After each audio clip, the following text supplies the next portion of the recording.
اعوذ باللہ من الشیطان اللعین الرجیم بسم اللہ الرحمن الرحیم نحمد و نصلی علی رسول الکریم وآلہ الطیبین الطاہرین المعصومین الہی انطقنی بالہدی والہمنی التقوی وکان من دعائہ علیہ السلام اذا ذکر الشیطان فاستعاذ منہ ومن عداوتہ وکیدہ۔ جب شیطان کا ذکر ہوتا تھا یا آپ شیطان کا ذکر کرتے تھے تو امام علیہ السلام خدا سے یہ دعا کرتے تھے کہ ہمیں اس کے قید و مکر اور عداوت سے پناہ دے دے، اور اس پناہ چاہنے کے لیے یہ دعا پڑھا کرتے تھے جو صحیفہ کاملہ کی دعا نمبر 17 ہے، 17ویں دعا ہے، جس کے بارے میں ہماری گفتگو جاری ہے۔ دعا یہاں سے شروع ہوتی ہے، اللہم انا نعوذ بک من نزغات الشیطان الرجیم۔ خدایا ہم تیری پناہ کے طلبگار ہیں شیطان رجیم کے وسوسوں سے اور مکاریوں سے، اور اس کی پیدا کی ہوئی آرزوؤں، اس کے وعدوں اور اس کے دھوکوں اور چالوں پر اعتماد کرنے سے۔ بہرحال شیطان کس کس طریقے سے ہمارے اوپر قابو پاتا ہے اور کیا کیا حالات پیدا ہوتے ہیں، اس میں ہوشیار رہنے کی ضرورت ہے۔ اور سب سے پہلا طریقہ یہی ہے کہ جیسا کہ اللہ نے کہا ہے کہ شیطان سے پناہ مانگو، اللہ کی پناہ میں آؤ، شیطان سے بچتے رہو، اور امام سجاد علیہ السلام نے باقاعدہ اس کے لیے یہ بہترین دعا تعلیم دی ہے، اور لہٰذا جب امام اس دعا کو پڑھتے تھے تو ہمیں بھی کم سے کم یہ سوچنا چاہیے کہ ہفتے میں ایک دن، مہینے میں ایک دن، جب بھی کبھی ایسی بات آتی ہے تو اس دعا کو پڑھیں اور صحیفہ کاملہ کھولیں۔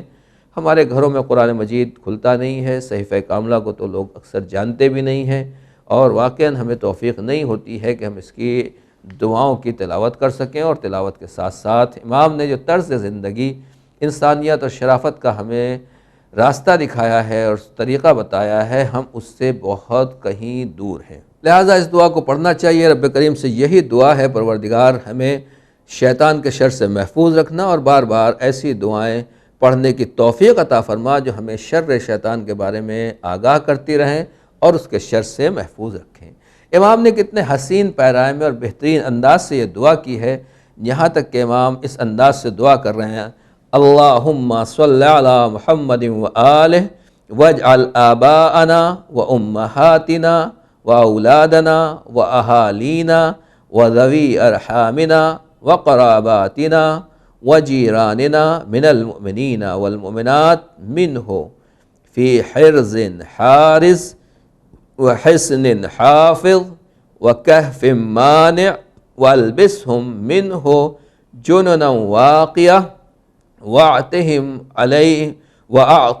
عَلَيْهِ أَسْلِحَةً مَاضِيَةً۔ خود انسان شیطان سے بچ جائے یہ کمال نہیں ہے، بلکہ امام نے جو ان جملات میں دعا کی ہے وہ یہ ہے، خدایا محمد و آل محمد پر درود اور رحمت نازل فرما، اور شیطان کے اختیارات کو ہماری طرف سے دوسری جانب موڑ دے، اس کی امیدوں کو ہم سے قطع کر دے کہ ہم اس سے امید نہ لگائیں یا وہ ہم سے امیدوار نہ رہے، اور ہماری گمراہی کی آرزوؤں سے اسے دور کر دے کہ وہ ہمیں گمراہ کرنے کی امید اور آرزو نہ رکھے۔ خدایا محمد و آل محمد پر رحمت نازل فرما۔ اس کے بعد ذرا جملے سنیے، اور ہمارے ماں باپ، ہماری اولاد، ہمارے گھر والے، اور ہم سب کے رشتہ دار اور قرابت دار، اور یہی نہیں بلکہ تمام صاحبان ایمان، مرد و عورت جو بھی ہوں، ہمارے پڑوسی، ان سب کو اس کی طرف سے بہترین مستحکم حفاظت میں رکھنا، اور محفوظ قلعے اور روک تھام کرنے والی پناہ گاہ میں رکھنا، اور سب کو اس کی طرف سے بچانے والی زرہ دینا، اور اس کے مقابلے کے لیے تیز اسلحہ عنایت فرما دینا۔ خدایا اس حفاظت میں ان سب کو شامل کر لینا جو تیری ربوبیت کے گواہ ہیں اور تیری وحدانیت سے اخلاص رکھتے ہیں اور حقیقت عبدیت کے ساتھ اس سے دشمنی رکھتے ہوں، اور باقی علوم کی معرفت میں تیرے سہارے اس پر غلبہ حاصل کرنا چاہتے ہوں۔ دیکھا آپ نے امام سجاد علیہ السلام نے کس حسین انداز سے پہلے خود اپنی پناہ کی حفاظت کی، خدا سے دعا کی اور خدا سے پناہ چاہی کہ مجھے شیطان کے شر سے بچا کے رکھنا، اور اس کے بعد امام کہہ رہے ہیں کہ وَاجْعَلْ آبَاءَنَا وَأُمَّهَاتِنَا، ہمارے والدین، ہمارے ماں باپ اور رشتہ دار، اعزاء و اقربا، اولاد، تمام لوگوں کو بھی شیطان کے شر سے بچا کے رکھنا۔ خود بچنا کمال نہیں ہے۔ کتنے لوگ ہیں جو واقعاً نیک ہیں، شریف ہیں، نمازی، روزہ دار، واقعاً مومن ہیں، اللہ والے ہیں، لیکن بیوی کو دیکھیے آپ، اس کو شیطان سے نہیں بچا پاتے۔ بیوی خود نیک ہے، شوہر کو نہیں بچا پا رہی ہے۔ باپ نیک ہے، اولاد کو شیطان سے نہیں بچا پا رہا ہے، یا اولاد نیک ہے، باپ غلط راستے کے اوپر۔ ہر طرح کے لوگ دنیا میں پائے جاتے ہیں۔ امام سجاد اس دعا کے انداز میں خدا سے تو دعا کر ہی رہے ہیں، اس کے ساتھ ساتھ ہمیں بھی یہ تعلیم دے رہے ہیں کہ دیکھو، خود شیطان سے بچ جانا یہ کمال نہیں ہے، بلکہ آپ تو بچیں ہی، آپ کو بچنا تو ضروری ہے، لیکن اگر باپ غلط راستے کے اوپر جا رہا ہے تو اس کی ہدایت کرنا بھی ضروری ہے۔ ماں اگر غلط راستے کے اوپر ہے، دین سے دور ہے، عمل سے دور ہے، نماز نہیں پڑھتی ہے، باپ نماز نہیں پڑھتا ہے، تو ان کو بھی دین کے راستے کے اوپر لانا، یا اور دوسری برائیاں ہیں جہاں شیطانی کام ہو رہے ہیں، تو پھر ایسا نہیں ہے کہ آپ خود نیک بن جائیں، ان کو بھی نیک راستے کے اوپر لانا ہے۔ اور اس کا دو ہی طریقہ ہے کہ یعنی ہماری یہ ذمہ داری ہے، ہمیں احساس ذمہ داری ہمارے اندر یہ پیدا ہونا چاہیے کہ صرف ہمارا نیک ہو جانا کافی نہیں ہے، بلکہ ماں باپ کو اور سب لوگوں کو ساتھ میں لے کر چلنا ہے اور نیکی کے راستے پر ہمیں ساتھ میں لانا ہے۔ یعنی ماں باپ کو بھی صحیح راستے کے اوپر لگانا ہے، اور اولاد اور اطوار اور قوم قبیلے والوں کو بھی صحیح راستے پر لانا ہے۔ اس سلسلے میں آپ کی خدمت میں عرض کر دوں کہ دو راستے ہوتے ہیں۔ ایک راستہ تو یہی ہے کہ خدا سے کم دعا تو کر سکتے ہو، کوشش یہ کرو کہ وہی راہ راست پر آ جائیں، ان کی ہدایت کا انتظام کیا جائے، ان کے لیے ایسے راستے اپنائے جائیں کہ جس کے ذریعے سے وہ غلط راستہ چھوڑ کر نیک راستے کے اوپر آ جائیں۔ یہ پہلی چیز ہے۔ اور دوسری بات یہ ہے کہ اگر ہمارے بس کی بات نہیں تو خدا کی بارگاہ میں دعا کریں کہ پروردگار انہیں شیطان کے شر سے محفوظ رکھے۔ اب ظاہر سی بات ہے کہ جب شیطان کے شر سے محفوظ رکھنے کی ہم دعا کریں گے تو پھر اس کا کوئی جواب نہیں، اور اس سے بہتر کوئی چیز نہیں ہے۔ ہمارے اندر، ہمارے مزاج میں زیادہ تر یہ پایا جاتا ہے کہ جو ہم دعائیں کرتے ہیں وہ دوسروں کے لیے کرتے ہیں، اپنے لیے کرتے ہیں، دوسروں کے لیے نہیں کرتے۔ لیکن امام نے یہاں کیا کہا ہے؟ ماں باپ کے لیے بھی دعا کی، اولاد کے لیے بھی دعا کی ہے کہ اولاد کو بھی خدا شر شیطان سے محفوظ رکھے۔ آج کے زمانے میں ہر باپ اور ہر ماں کی زبان کے اوپر یہ دعا رہنا چاہیے، پروردگار یہ برا زمانہ ہے، خراب ماحول ہے، طرح طرح سے شیطان کے حملے ہیں، چاہے ٹی وی ہو، چاہے نیٹ ہو، چاہے موبائل ہو، دوست احباب ساتھی، جس جگہ بھی بچہ جا رہا ہے اس کے لیے واقعاً مشکلات ہیں، زحمتیں ہیں، وہ اپنے کو کیسے بچائے اور ماں باپ کس طریقے سے اس بچے کی حفاظت کریں۔ تو ہم اللہ کی پناہ میں اپنی اولاد کو دیں اور اس کی تربیت کا انتظام بھی کرتے رہیں۔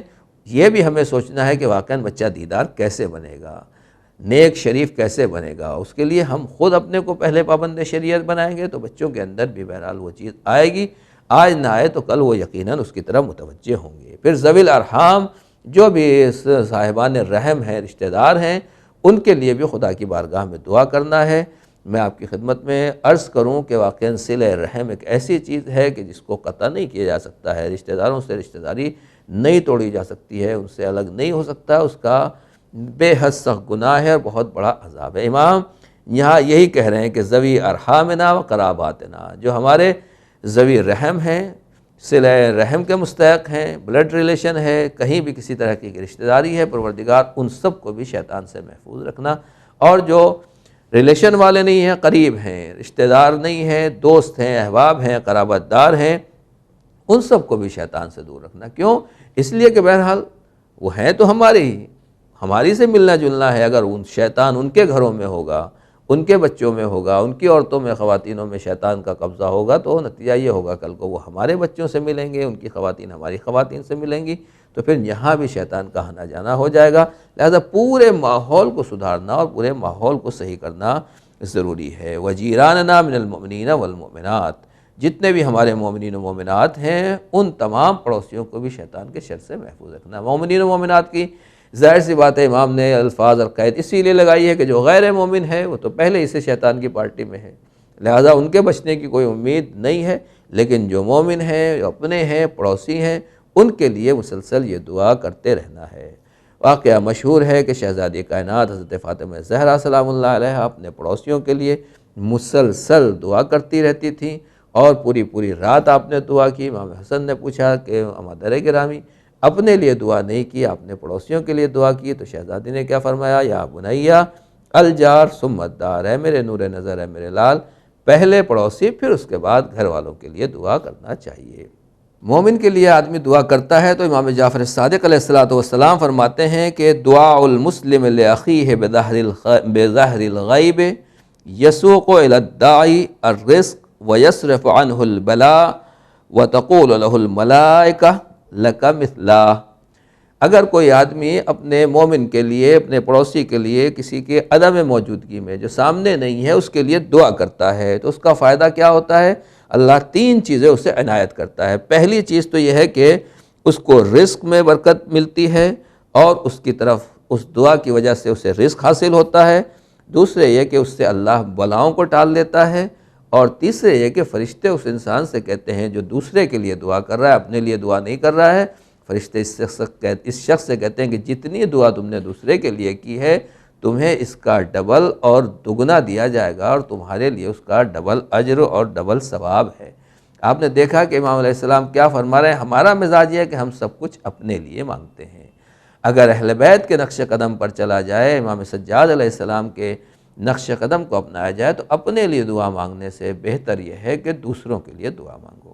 آپ کو مال چاہیے تو کہیے میرے پڑوسی کو اللہ زیادہ سے زیادہ دولت دے۔ صحت چاہیے، پروردگار فلاں مریض ہے ہمارا رشتہ دار، اس کو پروردگار تو زیادہ سے زیادہ صحت دینا۔ ان کے بچے کی پڑھائی، اسکول کا مسئلہ ہے، پروردگار ان کے بچوں کے پڑھائی اور لکھائی کے اسباب فراہم فرما۔ دوسروں کے لیے دعا کریں تو پروردگار ہمارے لیے اس کا دگنا ثواب اجر عطا کرے گا، اور اس کا فائدہ ہی بھی یہ ہے کہ واقعاً جس سماج، جس سوسائٹی میں ایک دوسرے کے لیے دعاؤں کا کلچر پیدا ہو جائے تو پھر وہ ایسا حسین کلچر ہوگا کہ جہاں ہر ایک دوسرے کے لیے دعا کرے گا اور سامنے والے کو پتہ بھی نہیں ہے کہ کون میرے لیے دعائیں کر رہا ہے۔ تو اللہ کہتا ہے، پروردگار کہے گا کہ فرشتے کہتے ہیں یہ کتنا نیک دل، کتنا شریف انسان ہے کہ کسی کو معلوم بھی نہیں ہے اور اس کی عدم موجودگی اور عدم علم پتہ نہ ہونے کے باوجود بھی لیے اس کے لیے دعا کر رہا ہے۔ تو جب یہ اس کو دیا جائے گا اس کی دعا کی بنا پر، تو اس کو تو اس سے زیادہ ملے گا۔ اور امام سے، معصوم سے پوچھا گیا، ہمارے استاد نے بتایا تھا کہ پوچھا گیا کہ یہ بتائیے کہ ہم کس زبان سے دعا کریں کہ ہماری دعا قبول ہو جائے اور رد نہ ہو؟ تو فرمایا اس زبان سے دعا کرو جس زبان سے تم نے گناہ نہ کیا ہو۔ کہ یہ کیسے ممکن ہے کہ ہماری زبان تو گنہگار ہے اور ہم تو اس سے دن رات گناہ کرتے رہتے ہیں، تو کس طریقے سے اس سے دعا مانگیں؟ کہا اس کا طریقہ یہ ہے کہ آپ دوسرے کے لیے دعا کریں کہ آپ نے اس کی زبان سے گناہ نہیں کیا، دوسرا آپ کے لیے دعا کرے کہ اس نے آپ کی زبان سے گناہ نہیں کیا ہے اور آپ نے اس کی زبان سے گناہ نہیں کیا۔ امام یہی کہہ رہے ہیں کہ پروردگار شیطان کے شر سے ماں، باپ، اولاد، رشتہ دار، اعزاء، اقربا، احباب سب کو بچانا، جیراننا من المؤمنین والمؤمنات، ہمارے جتنے بھی مومن مومنات پڑوسی ہیں ان سب کو بھی بچا کے رکھنا۔ اس کا مطلب یہ ہے عزیزان گرامی، میں کس طریقے سے آپ کی خدمت میں عرض کروں، ہم اگر گناہ سے بچ رہے ہیں، ہمارے گھرانے والے اگر نیک ہیں، تو ہم یہ نہ سوچیں اس میں کوئی ہمارا کمال ہے۔ کوئی امام ہے جو مصلی کے اوپر بیٹھا ہوا ہم چاہنے والوں کو، اپنے ماننے والوں کو، اپنے محبوں کو، دوستداروں کو دعا دے رہا ہے۔ امام سجاد جب مصلی کے اوپر بیٹھتے تھے تو آس پڑوس والوں کے لیے دعائیں کرتے تھے، رشتہ داروں کے لیے دعائیں کرتے تھے۔ اسی طریقے سے جو وقت کا وارث ہے امام سجاد ہے، یعنی امام زمانہ عجل اللہ تعالیٰ فرجہ الشریف، وہ ان دعاؤں کے وارث ہیں، وہی صاحب صحیفہ کاملہ ہیں، اور واقعاً وہی ان دعاؤں کے پڑھنے والے ہیں۔ تو اب امام زمانہ جب ان دعاؤں کو پڑھ رہے ہیں اور یقیناً پڑھتے ہوں گے اور اس دعا کو پڑھتے ہوں گے، تو کیا ہم اور آپ ان کی دعاؤں میں شامل نہیں ہوتے ہوں گے؟ تو اب اگر ہم کہیں نیک ہو رہے ہیں اور اللہ کی طرف سے نیک توفیق مل رہی ہے، تو کہیں نہ کہیں امام کی دعاؤں کا اثر ہے اور امام کی دعاؤں کی عطا ہے، برکت ہے، جس کی وجہ سے پروردگار ہمیں شیطان کے شر سے محفوظ رکھ رہا ہے۔ اور امام سجاد علیہ السلام نے جو دعا کی ہے وہ ذرا دیکھیے کتنی اہم دعا ہے، کہ شیطان کے حملے کتنے خطرناک ہوتے ہیں، شیطان کا زور کتنا زیادہ ہوتا ہے۔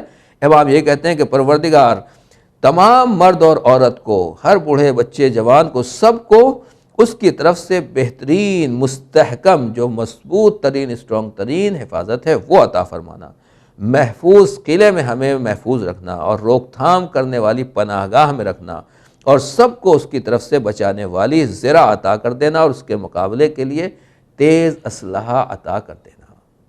میں خالی پھر رک کر عرض کروں گا کہ بہت سی چیزیں ہوتی ہیں جو ہم کہتے ہیں کہ خدا سے دعا دعا دعا. عزیزان گرامی، یہ وہ صحیح ہے کہ ہمیں خدا سے دعا کرنا ہے.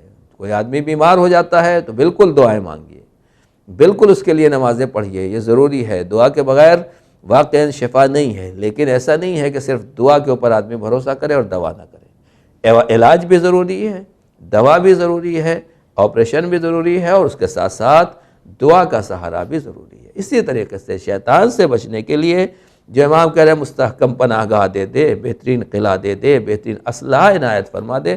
وہ کون سا اسلحہ ہے، وہ کون سی پناہ گاہ ہے جہاں ہمیں تلاش کرنا ہے؟ جب کبھی فوجوں پر اٹیک ہوتا ہے تو وہ پناہ گاہوں میں جاتے ہیں، وہ چھپتے ہیں. کس طریقے سے دشمن کے بموں سے اور دشمن کے اسلحے سے اپنی جان بچائی جا سکے، فوجیوں کو یہ معلوم رہتا ہے. تو جو مومن ہے، ہم اور آپ ہیں، ہمیں بھی پتہ رہنا چاہیے کہ اب شیطان کہاں سے اٹیک کر رہا ہے اور اس شیطان کے اٹیک سے ہمیں کون سی پناہ گاہ میں پہنچنا ہے. عبادت امام خود ہی کہہ رہے ہیں کہ پروردگار اس حفاظت میں ان سب کو شامل کر لینا جو تیری ربوبیت کے گواہ ہیں.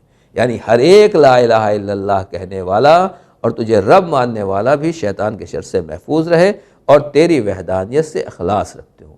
لا الہ الا اللہ زبان سے نہیں کہنا ہے، صرف لا الہ الا اللہ صرف قوم، قبیلے، خاندان اور گھر والوں نے بتا دیا، صرف وہی نہیں کہنا ہے، بلکہ لا الہ الا اللہ کہنے کا مطلب یہ ہے کہ خلوص دل کے ساتھ لا الہ الا اللہ کہا جائے، اللہ کو واقعاً اپنا رب سمجھا جائے. اخلاص کے بغیر لا الہ الا اللہ کا کوئی فائدہ نہیں ہے. جتنا خلوص دل کی اور دل کی گہرائی سے آدمی لا الہ الا اللہ کہے گا اتنا ہی اثر ہوگا. یہ بھی در حقیقت ہمارے لیے شیطان کی پناہ گاہ ہے اور شیطان سے بچانے کا قلعہ ہے. وہ حقیقت عبدیت کے ساتھ اس سے دشمنی رکھتے ہوں. یعنی حقیقت عبدیت یہی ہے کہ انسان اپنے کو خدا کا بندہ سمجھے، شیطان کا بندہ نہ سمجھے. جو اللہ کا بندہ ہوگا پھر وہ شیطان کی بندگی نہیں کرے گا، وہ شیطان کے پیچھے نہیں چلے گا. اور اسی طرح کہتے ہیں اور باقی علوم کی معرفت میں تیرے سہارے اس پر غلبہ حاصل کرنا چاہتے ہو. علم بھی آنا چاہیے ہمیں شیطان سے مقابلے کے لیے، اور اللہ کا سہارا تلاش کرنا چاہیے. ذرا آخر دعا کے یہ جملے دیکھیں کہ کتنے حسین جملے ہیں. خدایا اس کی گرہوں کو کھول دے، جو اس کے جوڑ کو توڑ دے، اس کی تدبیر کو باطل کر دے. نفاثات فی العقد، سورہ قل اعوذ برب الناس، سورہ قل اعوذ برب الفلق، یہ آپ نے بار بار پڑھا ہے اور شیطان سے بچنے کے لیے پڑھتے رہنا چاہیے کہ شیطان ہمارے کانوں میں، دل و دماغ میں، ذہن میں وہ چیزیں پھونکتا ہے. اور دوسرے لوگ جو انسان کی شکل میں بھی شیطان ہوتے ہیں یا جنات کی شکل میں، تو جو کچھ بھی وہ ہمارے اندر جو جھاڑ پھونک کرتے ہیں اور ہمارے ذہن و دماغ میں اس طرح کی پھونکیں مارتے ہیں، امام کہہ رہے ہیں کہ اس کی گرہوں کو کھول دے، جو اس کے جوڑ کو توڑ دے، اس کی تدبیر کو باطل کر دے، اس کے مکر اور چالوں کو بیکار کر دے، اس کی پناہ گاہ کو منہدم کر دے اور اس کی ناک کو رگڑ دے. خدایا، اب ذرا جملہ دیکھیں، خدایا ہمیں اس کے دشمنوں کی صفوں میں قرار دے دے اور اس کے دوستوں کی جماعت سے الگ کر دے.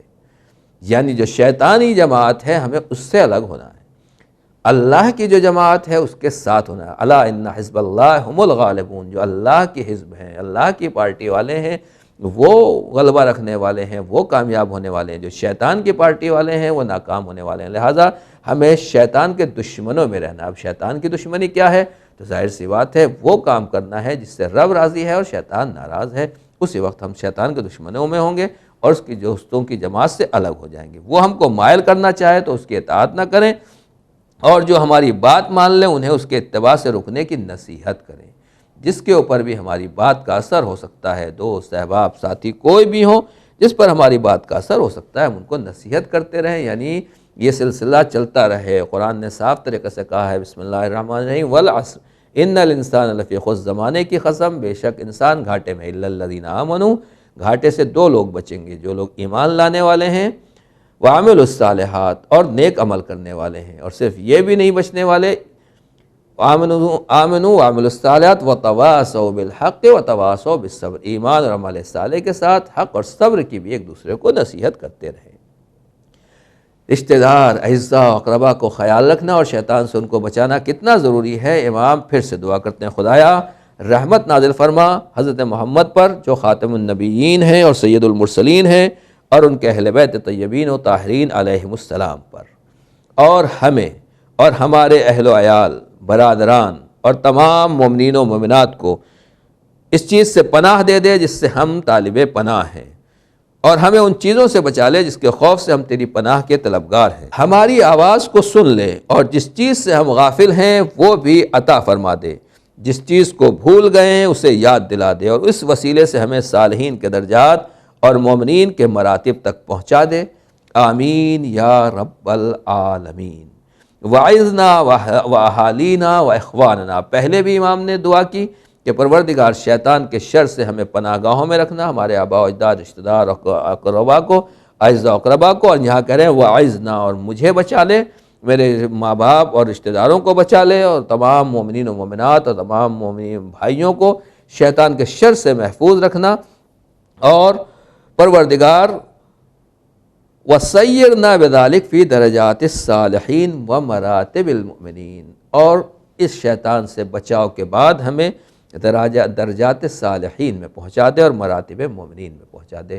امام سجاد گویا بتا رہے ہیں کہ کام چلاؤ ایمان سے فائدہ نہیں ہے اور اس سے کام چلنے والا نہیں ہے۔ جو آج ہمارا مزاج ہے، جتنی نمازیں پڑھ لیں، جو کچھ بھی دین ہو گیا، لوگ کر رہے ہیں، چلو ہم بھی کر لیتے ہیں، یہ دیکھے دکھائے گا دین، اور اس طریقے سے تربیت نہیں ہوتی ہے۔ مراتب صالحین تک پہنچنا ہے۔ اللہ اکبر۔